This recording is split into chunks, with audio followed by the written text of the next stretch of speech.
Shalom, selamat berjumpa kembali dalam khotbah singkat melalui YouTube dan media sosial lainnya.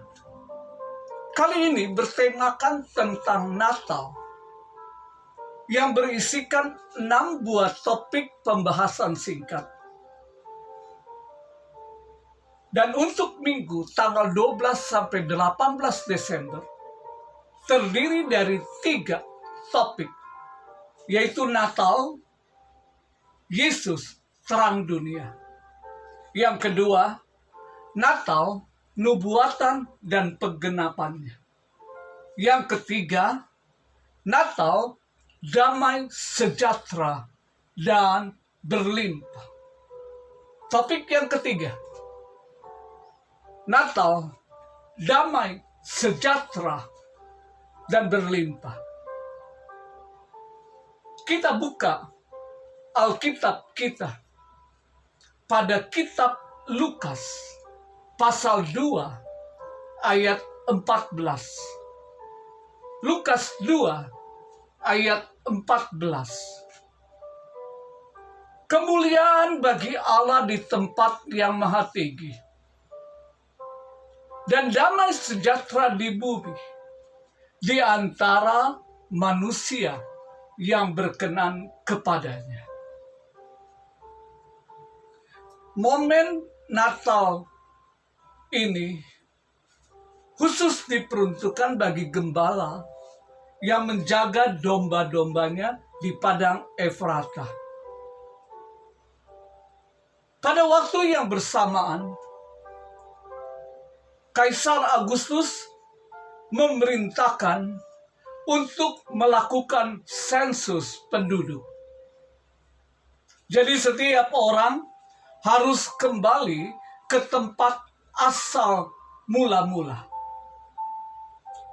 Demikian juga Yusuf bersama tunangannya Maria yang tengah mengandung dan siap untuk melahirkan.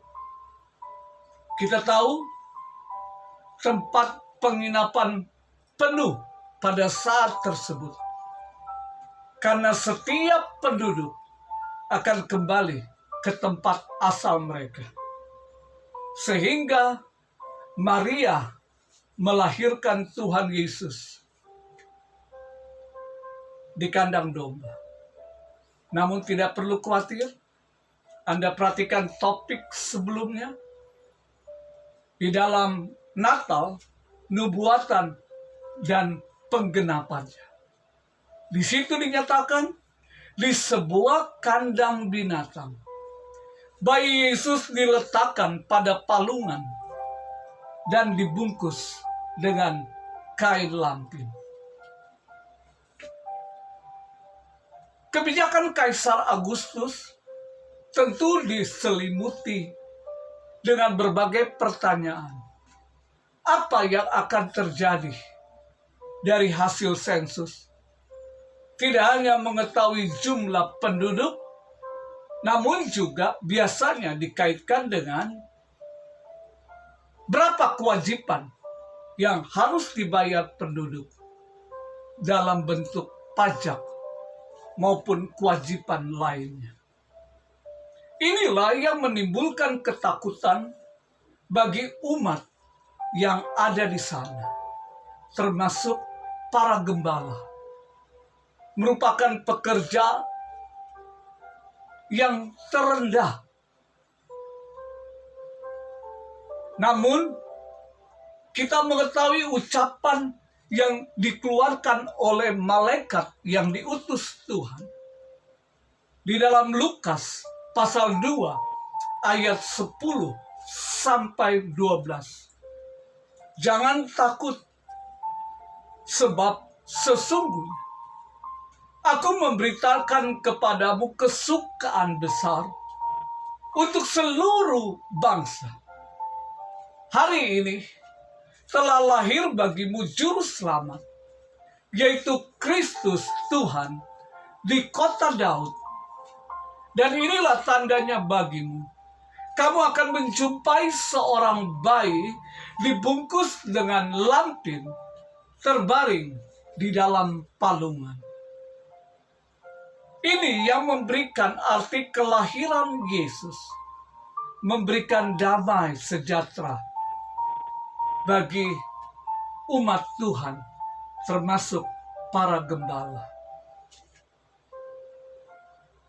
Para gembala cukup mengikuti apa yang diperintahkan malaikat Tuhan kepada mereka. Lalu mereka mencari tempat kelahiran Kristus. Selanjutnya perhatikan apa yang dirasakan oleh para gembala setelah bertemu dengan bayi Yesus. Di dalam Lukas 2 ayat 20 dikatakan, maka kembalilah gembala-gembala sambil memuji dan memuliakan Allah, karena segala sesuatu yang mereka dengar dan mereka lihat, semuanya sesuai dengan apa yang dikatakan kepada mereka. Tidak ada ketakutan lagi. Yang ada adalah damai sejahtera Allah. Inilah arti Natal pada topik Natal memberikan damai sejahtera bagi setiap umat percaya yang taat melakukan perintahnya. Sehingga tidak ada alasan untuk para gembala untuk takut menghadapi segala sesuatu pada masa datang. Melainkan mereka memuji dan memuliakan Allah. Berkaitan dengan Natal, memberikan damai sejahtera. Anda tahu arti damai sejahtera? Manusia yang hidup di dalam dosa tidak mungkin memiliki damai sejahtera. Karena mereka diperbudak oleh iblis yang membuat mereka terpisah dari Allah. Menjadikan mereka menjadi seteru bagi Allah. Namun Kristus datang pada hari Natal, membayar segala pemberontakan kita, dan Dia mendamaikan kita dengan Allah. Disinilah letaknya dari pintu kita menuju damai sejahtera. Lebih lanjut, perhatikan apa yang dikatakan Tuhan Yesus di dalam Injil Yohanes pasal 14 ayat 27. Yohanes 14 ayat 27. Damai sejahtera kutinggalkan bagimu. Damai sejahtera yang kuberikan kepadamu, dan apa yang kuberikan tidak seperti yang diberikan oleh dunia kepadamu. Janganlah gelisah dan gentar hatimu. Perhatikan rincian perkataan Tuhan Yesus itu. 1, damai sejahtera Yesus tinggalkan bagi umat percaya. Dan perhatikan, damai sejahtera Allah tidak sama seperti yang dunia berikan. Yang ketiga, janganlah gelisah dan gentar hatimu. Wow, indah sekali janji Tuhan berkaitan dengan damai sejahtera. Miliki, pegang terus. Jangan sampai dirampas oleh iblis. Langkah selanjutnya adalah apa yang dikatakan oleh Rasul Paulus kepada jemaat di Kolose pasal 3 ayat 25. Hendaklah damai sejahtera Kristus memerintah di dalam hatimu. Karena untuk itulah kamu telah dipanggil menjadi satu tubuh. Bersyukurlah. Haleluya. Berilah dan biarkanlah damai sejahtera memerintah di dalam hatimu. jika umat percaya melakukannya. Terwujudnya satu tubuh. Kristus menjadi kepala. Dan kita anggota-anggota bisa terwujud. Bersyukurlah. Meskipun janji Tuhan sudah dinyatakan secara jelas, namun iblis mencoba mencari celah untuk memutarbalikkan firman Tuhan, seperti yang dilakukannya pada Hawa. Itu juga akan terus dilakukan bagi setiap umat percaya. Maka umat percaya perlu mengetahui taktik licik dari iblis.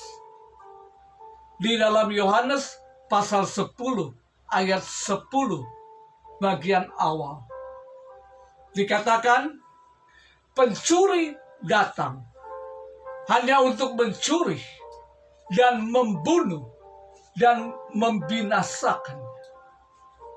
Pencuri itu adalah iblis dan pengikut-pengikutnya. Iblis dan pengikutnya tujuannya hanya untuk mencuri, membunuh, dan membinasakan apa yang Tuhan Yesus berikan. Sehingga Anda tidak percaya lagi kepada firman. Anda percaya kepada Dia. Meskipun percaya Anda semu. Kita pun juga perlu mengetahui apa yang menjadi rencana Tuhan bagi umat percaya. Di dalam ayat yang sama, Yohanes 10 ayat 10 bagian akhir. Aku datang supaya mereka mempunyai hidup dan mempunyainya dalam segala kelimpahan. Aku adalah Tuhan Yesus dan para pengikutnya. Tujuan dari Tuhan Yesus adalah memberikan kehidupan bagi umat percaya. Ditandai dengan damai sejahtera. Feel peace at any time. Dan memiliki damai sejahtera dengan segala kelimpahannya. Wow, indah sekali. Sehingga kita mengetahui Natal memberikan damai sejahtera dan berlimpah bagi kehidupan setiap umat percaya. Puji Tuhan, tetap setia menyambut Natal tahun 2021. Tuhan Yesus memberkati.